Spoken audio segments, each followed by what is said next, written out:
تازہ ترین ویڈیوز کے لیے چینل کو سبسکرائب کر کے بیل آئیکن اور آل نوٹیفیکیشن پر کلک کریں تاکہ آپ کو ملے ہر خبر سب سے پہلے۔ السلام علیکم ناظرین، یہاں پر آپ کو بھارت سے آگاہ کرتا ہوں۔ بھارت میں 3 افراد نے مبینہ طور پر حاملہ بکری کو اجتماعی زیادتی کا نشانہ بنا کر مار ڈالا۔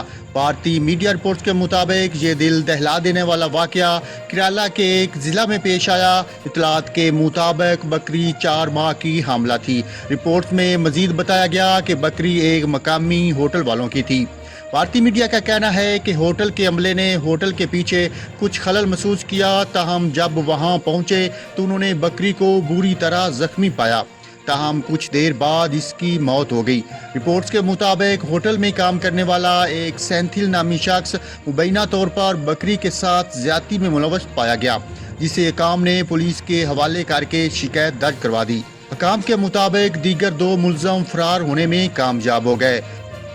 اطلاعات کے مطابق ملزموں کے خلاف FIR درج کر لی گئی، جبکہ اگر وہ قصوروار پائے گئے تو سینتھل اور دیگر مفرور افراد کو جانوروں پر ظلم سے متعلق انڈین پینل کوڈ کی دفعات کے تحت 10 سال تک قید کی سزا ہو سکتی ہے۔